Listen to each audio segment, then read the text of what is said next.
Hello out there, comic book lovers. It is Friday. So you know what that means. I'm doing my Friday night reviews. I am going to take three comics from the previous Wednesday, so the three what I thought were the best, and do a review of them. And then I'm going to take the one that I liked the least. Doesn't necessarily mean that it's bad, but it's the one that I liked the least. And check it out.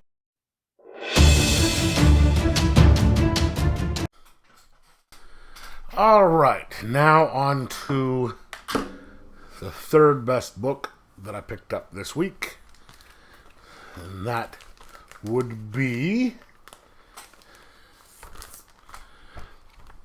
That Texas Blood, Part 9. It is written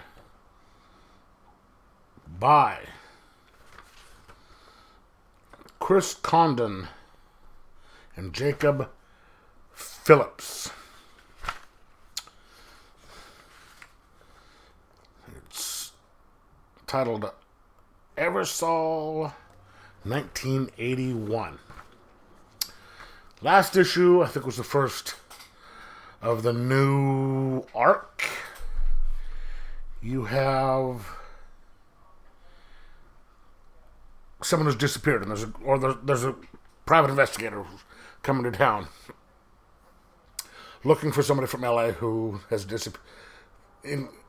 come from LA in relation to a missing persons case. And they think the person who has something to do with the person disappearing is in Texas, in that town.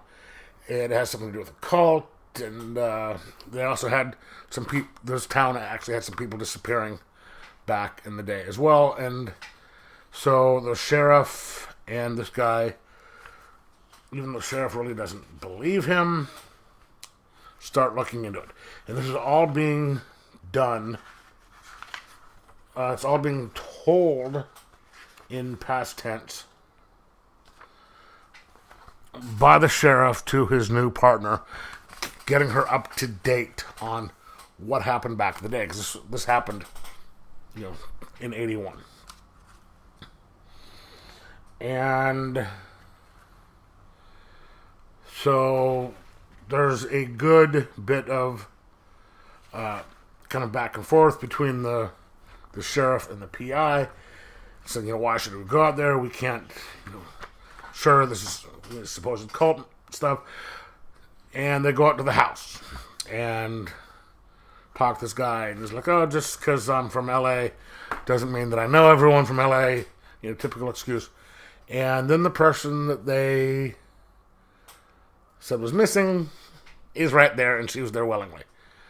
There's a little bit more to it than that, because they have to do the typical, I noticed something, let me investigate this type of thing. And then it turns out that would be the big reveal. So this is a kind of a slow build up, increasing the story, the mystery, to get to the head of the story, or get to the climax and the action. But I really like it because the characterization. Now this here, right there, is the private investigator, and you can tell which ones is the modern day and which one is the past. That's the past there with that coloring, and then this is the modern day stuff because it's a little more bright. I like the pacing on this. I like the characterizations on this. It's not always. This whole story is never, even in the first issues, was never kind of an all-out action thing. It's all kind of a paced, what do you call it? Suspense more than action. and it's all about getting to the bottom of things, and then it's pretty suspenseful as it goes along. I really like this book, this series, and this one was one of the better ones this week. If you like kind of the kind of slower paced, let's worry about the story and building things up type of mystery with kind of a little difference to it, you should get this. This is a good series. I'm going to give this a 3.75 out of 5. And